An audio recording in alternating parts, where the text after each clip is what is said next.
Hello, true believers. I'm Joe Cox, the pop marketer, and today we honor the late Stan Lee, the creator so amazing that the ideas he created continue to be as relevant and fantastic as they were decades ago when they were created. That's an uncanny feat in itself, but it's not the topic we're going to discuss today. You see, Stan wasn't just an iconic creator. In fact, I would say he was a way better marketer and salesman. He was an incredible marketer whose vision into his audience and why and how they consume their entertainment was way outside of its time. Yeah, Stan Lee was an OG and grandfather of pop marketing. And I'd like to celebrate him today just a little bit by talking about a few of the gem ideas he gave us as marketers today. Okay, so probably the most famous is that he put the human in superhuman.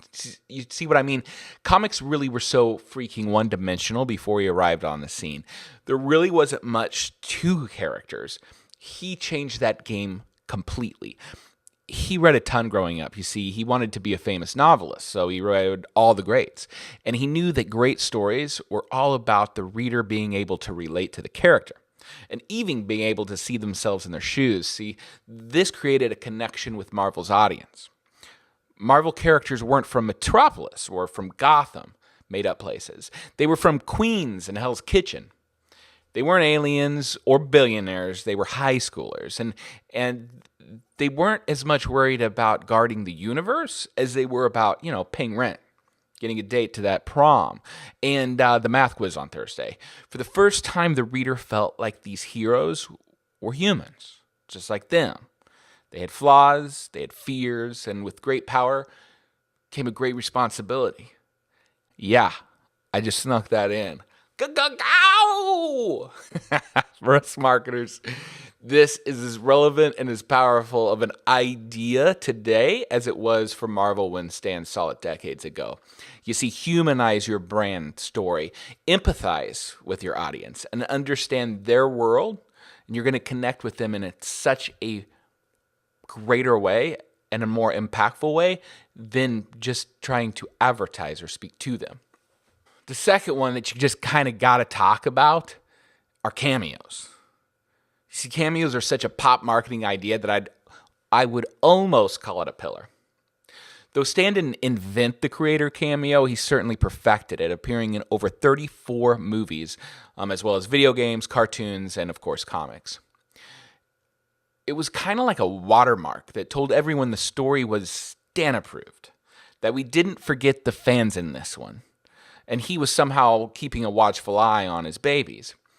It wasn't like Hitchcock. They weren't hidden. But they were 100% signature. I still remember reading Stan's editorial pieces in his comics. They weren't debating canon or how strong Spider-Man really was, but about things that Stan actually cared about. They were about racism. They were about family. They were about bullying, inspiration, and work ethic. You see, he wasn't talking to us as if we were children. He was challenging us to think instead of spoon-feeding us all the things that he thought we wanted. He challenged his readers and always let us know he cared deeply for what he did, and he took it seriously. Marketers, take heed of this. What are your brand signatures? How are you building relationship with the consumer and the people that bring your brand story to life? People want a POV. They want to be challenged, not spoon-fed. If you find yourself dumbing down your communications because your consumer won't get it, you may want to reconsider. My all-time favorite is the fact that Stan Lee was a universe builder. He saw this giant opportunity that was connecting a universe, and really is the grandfather of the now pop-cultured idea of a crossover. Another iconic piece of pop marketing that I would almost call a pillar. You see, in BS, or before Stan, comic books and characters were confined to their own worlds. Superman in Metropolis, Batman in Gotham City, they did their own thing, and never the two should meet.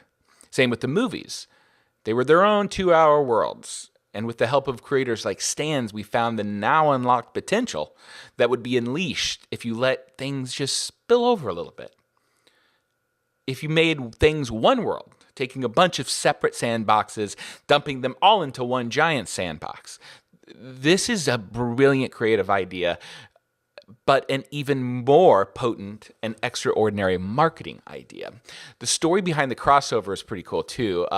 Stan was working with his team on Fantastic Four comic, and in the comic story, they were at a baseball game. And then on a whim, Stan thought, hey, let's draw Peter Parker in the crowd because maybe, he'd be there taking pictures for the Bugle. It wasn't mentioned in the story and there wasn't social media to make it go viral, but they got hundreds of letters from fans letting them know that they saw Peter Parker and how their minds were blown that over this entirely small action. He used that feedback to power some of the largest crossover stories ever told in comics and now entertainment, period.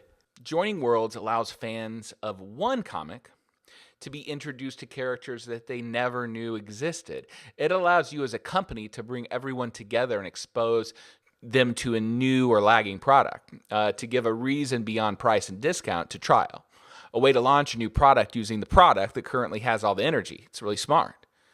This is a giant lesson for us marketers. If you like our coats, you'll love our hats and our pants and our luggage. If you dig our software, you're really going to get a lot out of training camps. This is the world of spin-offs and crossovers. Universe building's just another name for a branded house, a brand that connects worlds. I will leave everyone with my favorite quote of Stan's and something that it has shaped my own life and work. I used to be embarrassed because I was a comic book writer, while other people were building bridges or going on medical careers. And then I began to realize entertainment is one of the most important things in people's lives. Without it, they might go off the deep end. I feel that if you're able to entertain people, you're doing a good thing. Stan the Man Lee from Washington Post interview. Excelsior, my friend. Thanks for all the stories and for inspiring so many. And thanks to all of you for seeing this through to the end. Hit up popmarketer.com, that's pop-marketer.com for new episodes, and you can sign up to my weekly-ish email newsletter, The Weekly Zeitgeist there, where I will share the week's pop marketing stories, case studies, and keep you up with everything that the Pop Marketer is doing. I am sorry I just spoke in third person. I shall never do that again. The Pop Marketer will never do that again. Until next time, my friends.